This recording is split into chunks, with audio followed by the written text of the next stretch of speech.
92.7 big FM மனசெல்லாம் மெலடிஸ்ல நான் உங்களின் அதாவது படிக்கணும் அப்படிங்கிற ஒரு வெறியோட படிச்சு இன்னைக்கு நல்ல நிலைமையில வந்து மாணவ சமுதாயத்துக்கு ஒரு ரோல் மாடலா இருக்காரு ஆசிரியர் பொன் பாகிநாதன். அவரோட தான் பேசிக்கிட்டு இருக்கோம். சரி, இப்போ நீங்க வந்து கல்வித்துறைக்கு இது வரைக்கும் செஞ்சிருக்கிற சேவைகள் அதை பத்தி சொல்லுங்களேன். எங்கள் திண்டிவனத்திற்கு அருகாமையில் இருக்கின்ற ஊர்களிலிருந்து வருகின்ற ஏழை எளிய மாணவர்கள் தான் அங்கே படிக்கிறாங்க.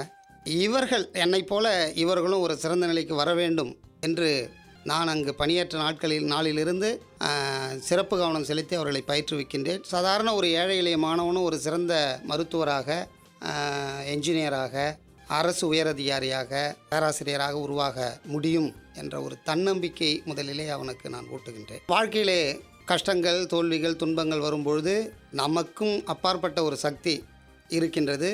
அந்த சக்தி நம்மை காப்பாற்றும் என்ற இறை நம்பிக்கையும் ஊட்டி அவர்களாலும் வாழ்விலே ஒரு சிறந்த நிலைக்கு வர முடியும் என்ற விதையை அவர்களிலே ஊன்றி அவர்களை ஒரு சிறந்த குடிமகனாகவும் அவர்களுக்கு ஒரு நல்ல வாழ்க்கையும் உருவாக்கி தந்திருக்கின்றேன். பின்தங்கிய மாணவர்களை அடையாளம் கண்டு அவர்களுக்கு தனி பயிற்சி, பள்ளி நேரம் முடிந்தவுடனே அவர்களை தனியாக உட்கார வைத்து பயிற்சிகள் கொடுத்து அவர்களை ஒரு சிறந்த நிலைக்கு உயர்த்துகின்றோம். ஓகே, இந்த மாதிரி ஸ்பெஷல் கேர் எடுத்து சொல்லி கொடுக்கக்கூடிய ஒரு சில